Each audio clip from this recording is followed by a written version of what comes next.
السلام علیکم جی، کیا حال چال ہے آپ سب لوگوں کے؟ میں امید کرتی ہوں کہ آپ سب بالکل ٹھیک ہوں گے، خیریت سے ہوں گے۔ ناول سلفائڈ بائی نور راجپوت کی یہ 4th ایپیسوڈ ہے۔ روحان، نماز پڑھی آپ نے؟ ایک چھوٹے سے لکڑی کے ڈیسک کے پیچھے بیٹھے لمبی داڑھی والے مولوی نے 7 سال کے روحان سے پوچھا تھا، جو جانے کن خیالوں میں کھویا ہوا تھا۔ مولوی صاحب کے دونوں طرف بچوں کی لمبی قطاریں تھیں۔ بچے سر ہلا ہلا کر اور زور لگا کر اونچی اونچی آواز میں پڑھ رہے تھے۔ روحان ان تمام بچوں میں سب سے ذہین اور لائق بچہ تھا۔ وہ 4 سال کا تھا جب اس مسجد میں ناظرہ پڑھنے آیا تھا۔ وہ 1 سال میں قرآن پاک پڑھ گیا تھا۔ وہ دوسرے بچوں کی نسبت کم گو تھا، اپنے سبق پہ دھیان دیتا تھا۔ وہ قرآن پاک کے صفحات پہ لکھی حروف کو غور سے دیکھتا تھا، جیسے کیمرہ کسی چیز کو اسکین کرتا ہو۔ 2 سال میں اس نے دوبارہ قرآن پاک مکمل کیا تھا، اب وہ حفظ کر رہا تھا۔ لیکن اچانک وہ عجیب و غریب سوال کرنے شروع ہو گیا تھا، جنہیں سن کر کبھی تو مولوی صاحب حیران رہ جاتے، کبھی گھبرا جاتے تھے اور شدید غصہ کرتے تھے۔ نہیں پڑھی؟ روحان نے اطمینان سے کہا تھا۔ کیوں نہیں پڑھی؟ آپ کو پتہ ہے نا اللہ پاک سزا دیتے ہیں نماز نہ پڑھنے پر؟ وہ سخت سے لہجے میں کہہ رہے تھے۔ لیکن کیوں سزا دیتے ہیں وہ؟ آپ تو کہتے ہیں وہ ہم سے پیار کرتے ہیں، پھر سزا کیوں دیں گے؟ اس کا سوال مولوی صاحب کو خاموش کروا گیا تھا۔ کیونکہ وہ اللہ ہے، سب سے بڑا ہے، اس لیے۔ کچھ دیر بعد وہ بولے تھے۔ اللہ ہونے کا مطلب سزا دینا ہوتا ہے؟ اگر ہم اللہ بن گئے تو کیا ہم بھی سزا دیں گے؟ اور مجھے ایسا اللہ نہیں پسند جو سزا دیتے ہو، مجھے نہیں پسند، آئی ڈونٹ لائک ہیم۔ وہ معصوم تھا، نہیں جانتا تھا کہ کیا پوچھ رہا ہے، کیا بول رہا ہے۔ چٹاخ کی آواز پورے ہال میں گونج گئی تھی۔ مولوی صاحب کے ہاتھوں کی انگلیوں کے نشان اس کے نازک گال پہ بری طرح چھپ گئے تھے۔ وہ حیران سا مولوی صاحب کو دیکھ رہا تھا، جس کے چہرے پر وحشت چھائی تھی۔ تم بچے نہیں ہو، شیطان ہو، شیطان! وہ اسے بازو سے پکڑ کر حویلی لے آئے تھے۔ مولوی صاحب کی پورے علاقے میں بہت عزت تھی۔ جبیل صاحب خود ان کا بہت احترام کرتے تھے۔ آپ کے گھر میں انسان کے روپ میں شیطان پیدا ہوا ہے سید صاحب، اسے یہاں سے دور لے جائیں اور آئندہ مسجد مت بھیجنا، باقی بچوں کو بھی خراب کرے گا۔ وہ غصے سے بولتے واپس جا چکے تھے۔ آپ نے کیا کہا تھا روحان بیٹا؟ عائشہ جبیل، اس کی ماں نے پیار سے پاس بٹھا کر پوچھا تھا۔ روحان کی بڑی بڑی آنکھوں سے آنسو کا قطرہ ٹپکا تھا، جو اس کے پھولے گالوں پر پھسل گیا تھا۔ انگلیوں کے نشان ابھی بھی واضح تھے۔ انہوں نے کہا تھا کہ اللہ نماز نہ پڑھنے پہ سزا دیتے ہیں۔ میں نے پوچھا کیوں؟ انہوں نے کہا وہ بڑے ہیں، اور پھر میں نے کہا کہ مجھے سزا دینے والے اللہ نہیں پسند، مجھے ایسا اللہ نہیں چاہیے۔ وہ روتے ہوئے اپنی ماں سے لپٹ گیا تھا۔ عائشہ جبیل کا دل پھٹ گیا تھا جیسے۔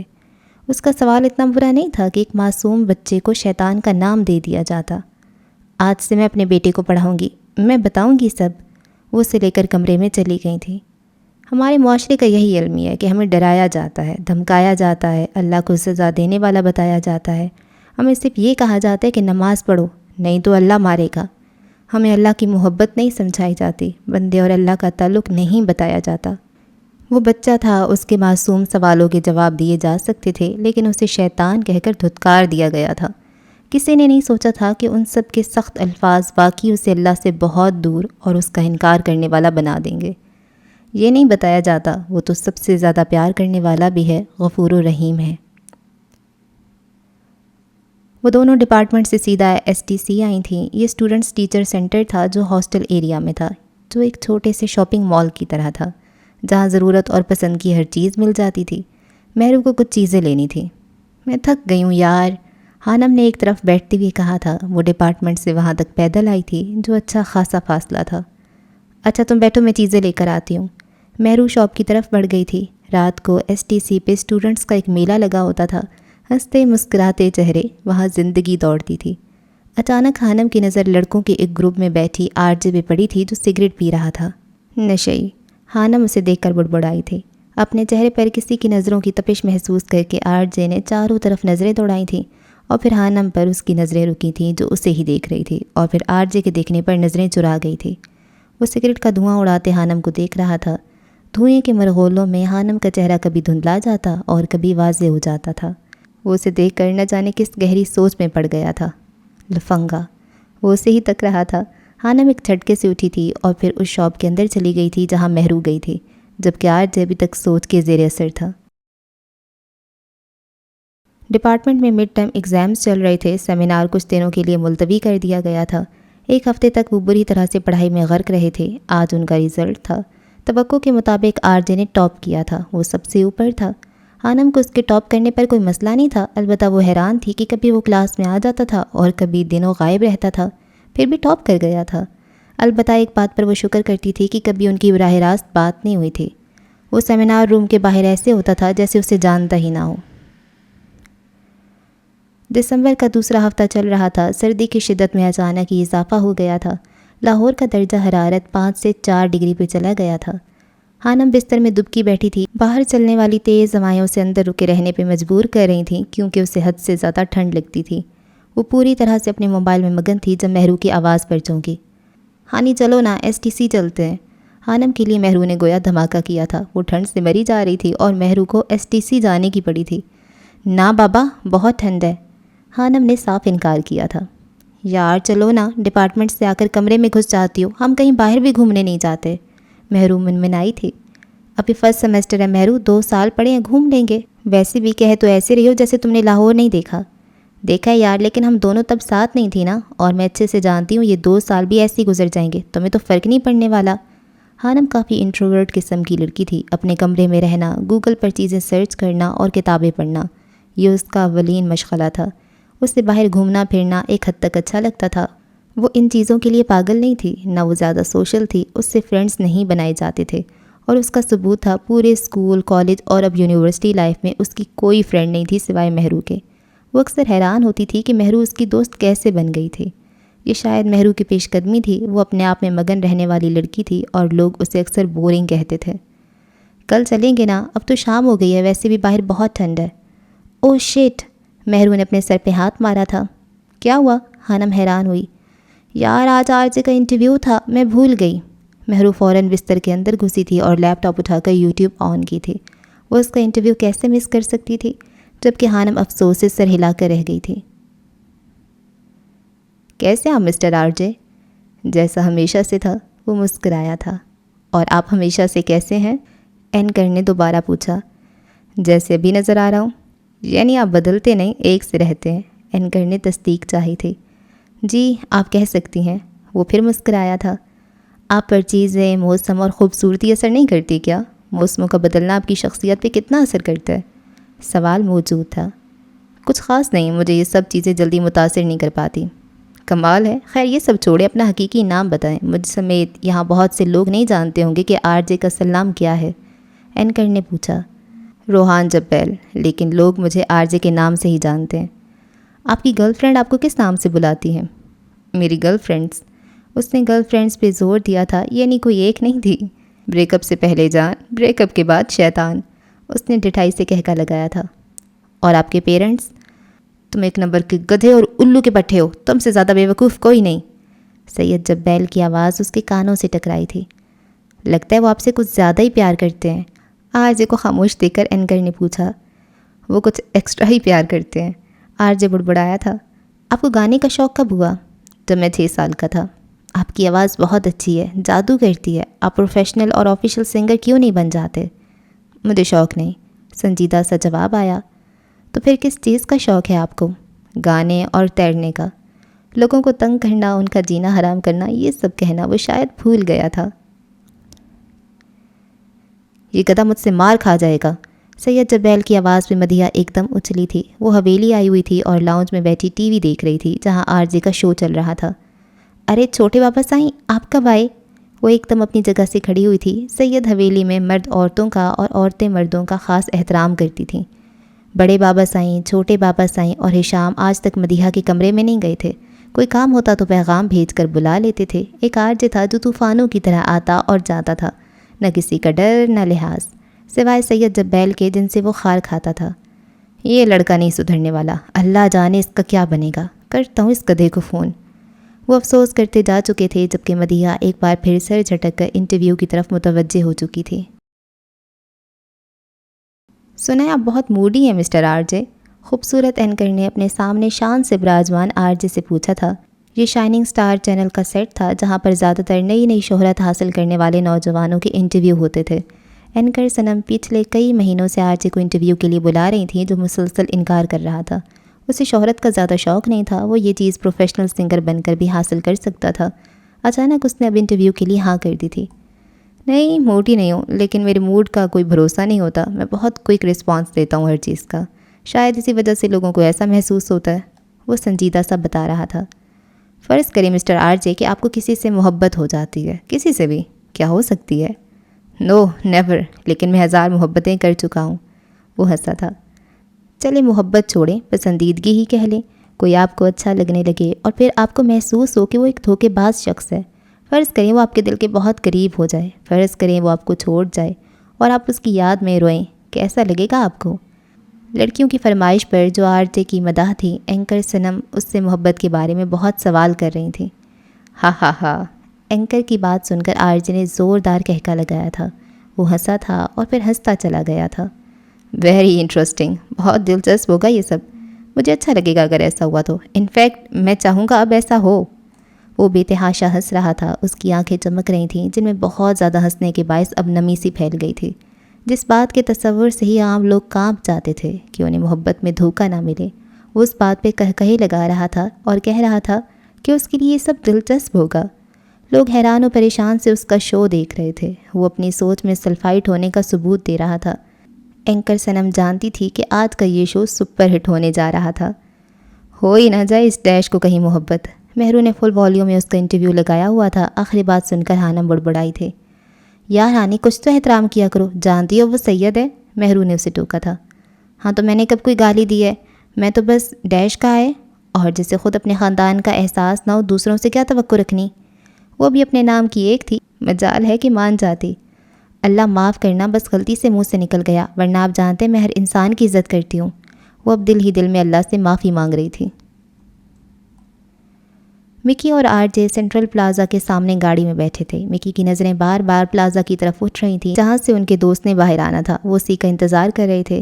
دیکھتے ہی دیکھتے مکی اچانک چونکا تھا، اسے گاڑی سے کچھ فاصلے پر ایک پزا ہٹ کی طرف جاتی ہوئی مہرو اور ہانم نظر آئی تھیں۔ یہ یہاں کیا کر رہی ہیں؟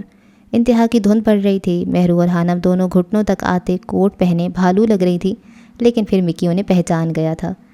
یہ مہرو کبھی سکون سے نہیں بیٹھ سکتی، مکی کی تیوری چڑھی تھی۔ تمہیں کس بات کی فکر ہو رہی ہے؟ تمہاری ہونے والی زوجہ ہے کیا مہرو؟ آر جے نے اپنی ہی بات پہ چھت پھاڑ کہکا لگایا تھا۔ میری ہونے والی زوجہ ہو یا نہ ہو، لیکن تمہاری قانونی وائف بھی ہے اسی کے ساتھ، مکی نے تب کر کہا تھا۔ اس کا اشارہ ہانم کی طرف تھا۔ آر جے نے چہرہ اس کی جانب کر کے دیکھا تھا، وہ واقعی وہی دونوں تھی۔ منہ بند رکھو مکی، آر جے نے سنجیدہ سے لہجے میں کہا تھا۔ جب خود پہ بات آتی تھی وہ سیریس ہی ہو جاتا تھا۔ ویسے میں حیران ہوں، اچھی خاصی لڑکی ہے ہانم، ابھی تک یونیورسٹی میں یا باہر کوئی بوائے فرینڈ نہیں بنایا اس نے، وہ پرسوچ سے لہجے میں کہہ رہا تھا۔ کیوں، تمہارا دل کر رہا ہے کیا اس کا بوائے فرینڈ بننے کو؟ آر جے کے لہجے میں بلا کی کاٹ تھی۔ نہیں، میری اتنی مجال کہ میں آر جے کی قانونی وائف کی طرف میلی آنکھ سے دیکھوں، مکی کھسیانی ہنسی ہنسا تھا۔ اچھی بات ہے، 200 قدم دور رہنا چاہیے اس سے۔ آر جے کی بات پہ مکی نے چونک کر اسے دیکھا تھا، اسے سمجھ نہیں آیا تھا کہ آر جے نے مذاق کیا تھا یا وہ سچ میں سنجیدہ تھا۔ اس سے پہلے وہ کچھ کہتا ان کا دوست واپس آ گیا تھا اور آر جے نے بنا کچھ پوچھے گاڑی آگے بڑھا دی تھی۔ اس رات ہانم کو نیند نہیں آ رہی تھی۔ صبح انہیں یونیورسٹی سے دسمبر کی چھٹیاں ہونی تھیں۔ آر جے پچھلے 2 ہفتوں سے یونیورسٹی نہیں آیا تھا۔ وہ اکثر سوچتی تھی کہ اتنی چھٹیاں کرنے کے باوجود بھی ڈپارٹمنٹ والے اسے کچھ کہتے نہیں تھے۔ اس دوران ایک سیمینار ہوا تھا جس میں آر جے نہیں تھا اور ہانم کو اس میں مزہ نہیں آیا تھا۔ اس کے سوال دماغ کو ہلانے والے ہوتے تھے، وہ سوچنے پہ مجبور کر دیتا تھا، جبکہ باقی اسٹوڈنٹس اتنی گہرائی میں نہیں جاتے تھے۔ اس نے مہرو سے بھی نہیں پوچھا تھا کہ آر جے کیوں نہیں آتا۔ اگر وہ ایسا کرتی تو مہرو لازماً اسے تنگ کرتی۔ وہ بور ہو رہی تھی اور پھر اس نے مہرو کا لیپ ٹاپ اٹھا کر اپنے سوالوں کا جواب ڈھونڈنے شروع کیے تھے۔ روح کیا ہے؟ اس نے ٹائپ کیا تھا۔ لیپ ٹاپ کی روشنی میں اس کی گرے آنکھیں جگمگ کر رہی تھیں۔ روح اللہ کا امر ہے۔ اگر روح کی ماہیت کو سمجھنا چاہتے ہیں تو ابھی تک سائنس اس قدر ترقی نہیں کر پائی کہ آخر روح ہے کیا، ایک انسان ہی کو باقی جانداروں سے زیادہ شعور کیوں ہے؟ اس کا جواب سائنس کے پاس ابھی تک نہیں ہے، لیکن منطقی طور پہ اتنا جان لیا گیا ہے کہ روح ہی وہ امر ہے جس کی وجہ سے انسان اپنی اور اپنے ارد گرد ماحول کی بقا کی فکر میں سرگردہ رہتا ہے۔ اسی روح کی بدولت وہ موت اگر بعد از موت کیا ہوتا ہے کہ جواب کبھی متلاشی ہے۔ اس کا جواب بھی سائنس کے پاس نہیں ہے، کیونکہ سائنس کا دائرہ اختیار سے یہ موضوع باہر ہے۔ ایک بات ذہن میں رکھ لیجئے کہ موت کا تعلق روح سے نہیں، موت یا زندگی کا تعلق مادہ کی خاص ترکیبی بناوٹ سے ہے، جو ترقی کر کے ایک مائکرو سے میکرو جاندار بن جاتا ہے۔ ممکن ہے فیوچر میں سائنس خود یونی سیلولر بنانے کے قابل ہو جائے اور موت پر بھی قابو پا لے، لیکن یہ ناممکن کے قریب تر ہے۔ لیکن اس مادہ کو شعور دینا انسان کے لیے ناممکن ہی رہے گا، وہ شعور جس سے انسان خود ایجادات کرنے کے قابل ہوا ہے۔ یعنی روح شعور کا دوسرا نام ہے، ہانم نے زیر لب کہا تھا۔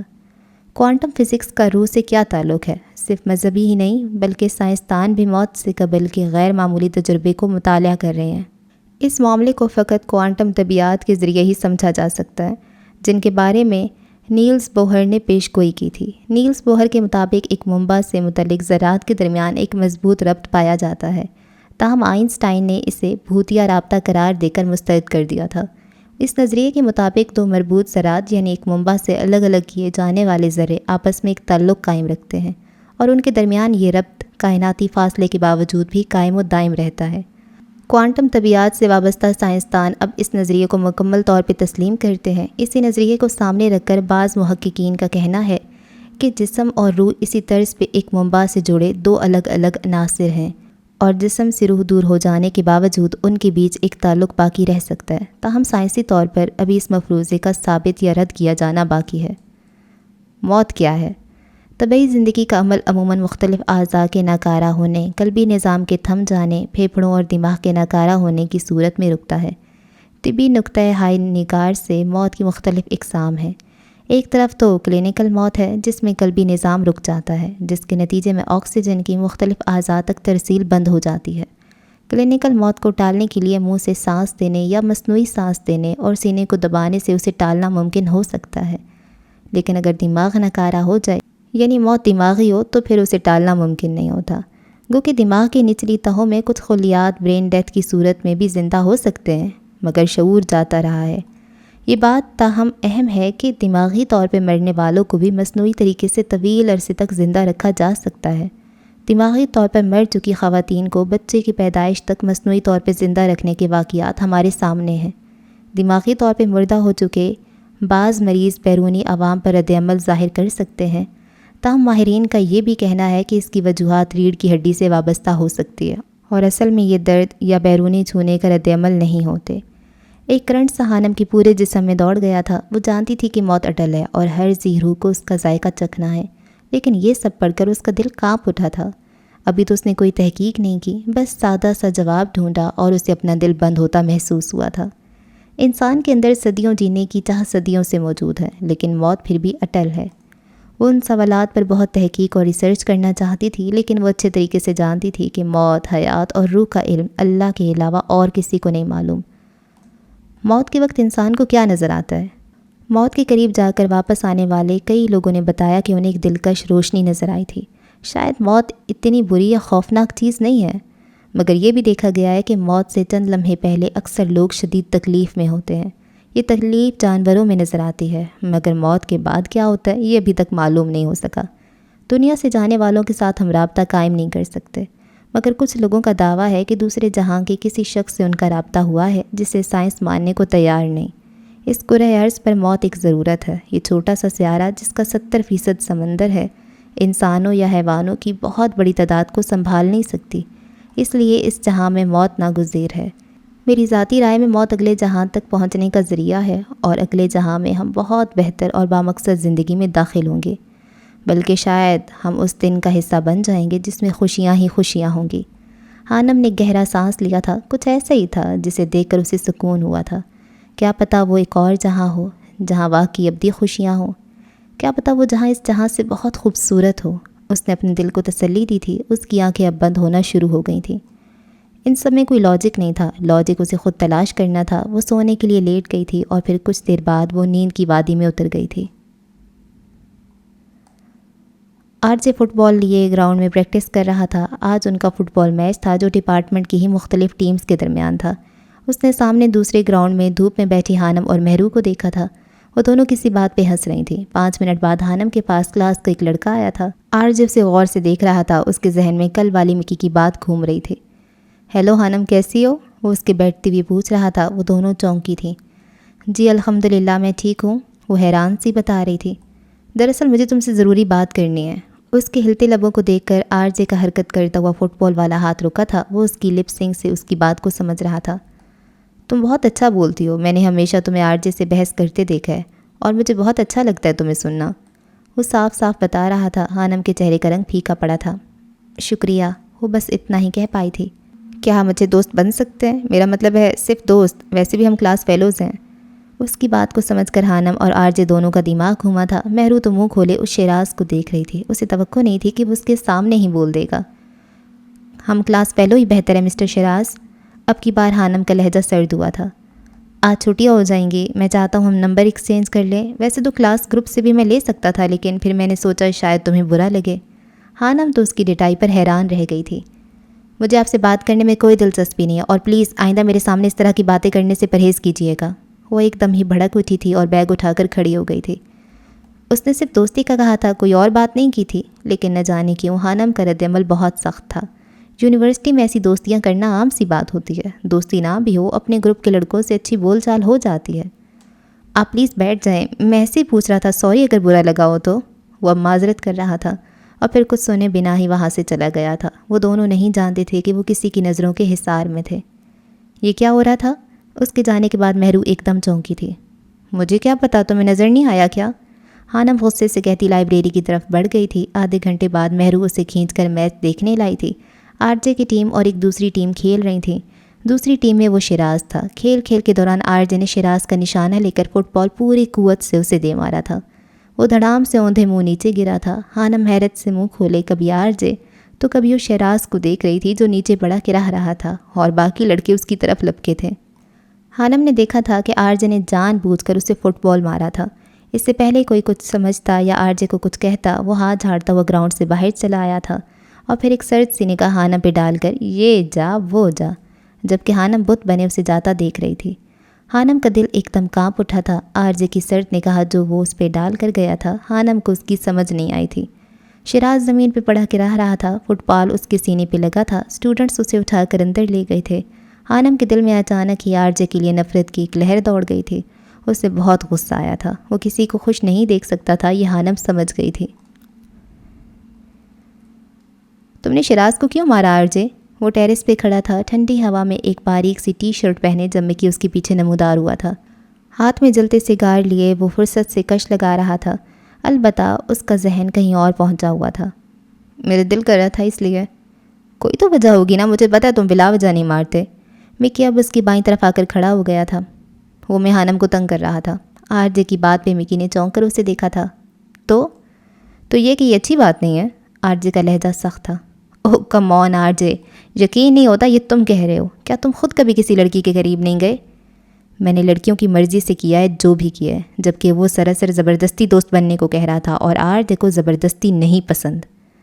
ایسا تو ہر جگہ ہوتا ہے، تم کس کس کو مارو گے؟ مکی تنزیہ پوچھ رہا تھا۔ جس پہ غصہ آئے گا۔ اس کا لہجہ اٹل تھا۔ او بھائی ہلاکو خان کی اولاد، شرٹ پہن لے، ہر وقت لڑنے مرنے پہ تلے رہتے ہو، کبھی ٹھنڈے دماغ سے بھی سوچ لیا کرو۔ ٹھنڈی ہوا مکی کی ہڈیوں میں گھسی جا رہی تھی۔ وہ آرجے کو تلقین کرتا اندر جا چکا تھا، کیونکہ وہ اچھے سے جانتا تھا کہ آرجے ہمیشہ اپنی مرضی کرتا تھا، جبکہ آرجے ابھی بھی وہیں کھڑا تھا۔ اس کے چہرے پر سنجیدگی چھائی تھی۔ ہانی واک کرنے چلیں؟ ماہم پوچھ رہی تھی۔ دسمبر کی چھٹیاں ہو چکی تھیں، ہمدان انکل اسے ہاسٹل سے لے آئے تھے۔ مہرو اپنے گھر جا چکی تھی۔ وہ جب سے گھر آئی تھی باہر نہیں نکلی تھی۔ نہیں مجھے نہیں جانا، خانم نے صاف انکار کیا تھا۔ یار کیا مسئلہ ہے، کبھی مان بھی لیا کرو، سبھی واک کرنے جاتے ہیں، شام کو اتنا اچھا نظارہ ہوتا ہے باہر، میں اور جواد بھی روزانہ جاتے ہیں، آج تم بھی چلو نا، ماہم نے منت کی تھی۔ یار مجھے کام ہے، میں نہیں جا سکتی۔ خانم جان گئی تھی کہ آرجے اسی ٹاؤن میں 2 گھر چھوڑ کر رہتا تھا، اور اس کی شدید خواہش تھی کہ اسے غلطی سے بھی یہ پتہ نہ چلے کہ وہ بھی وہیں رہتی تھی، اس لیے وہ باہر جانے سے گریز کرتی تھی۔ مرو تم، یوں ہی اکیلے جل بھن کر اور سڑ کر مر جانا، ماہم پھاڑ کھانے والے انداز میں کہتی باہر نکل گئی تھی، جبکہ اس کی بات پہ خانم کا کہکا ابھرا تھا۔ وہ اس کے جانے کے بعد بھی کافی دیر تک ہنستی رہی تھی۔ جارڈن تم مسٹر جوزف کی کرسمس پارٹی میں چلو گے؟ اینتھنی نے پش اپس کرتے جارڈن سے پوچھا تھا۔ جب سے مارتھا کی موت ہوئی تھی اینتھنی اسے اپنے پاس لے آیا تھا۔ نہیں، جارڈن نے انکار کیا تھا۔ مجھے لگتا ہے تمہیں جانا چاہیے، باہر نکلو گے تو دل کو سکون ملے گا، اینتھنی نے خیال ظاہر کیا تھا۔ میں ادھر ہی ٹھیک ہوں، جارڈن کا لہجہ برف سے بھی زیادہ سرد تھا۔ ٹھیک ہے، اینتھنی نے کندھے اچکائے تھے۔ ویسے میں نے سنا ہے کہ جوزف کی وائف پاکستان سے ہے اور اس کرسمس میں اس کی فیملی بھی آئے گی۔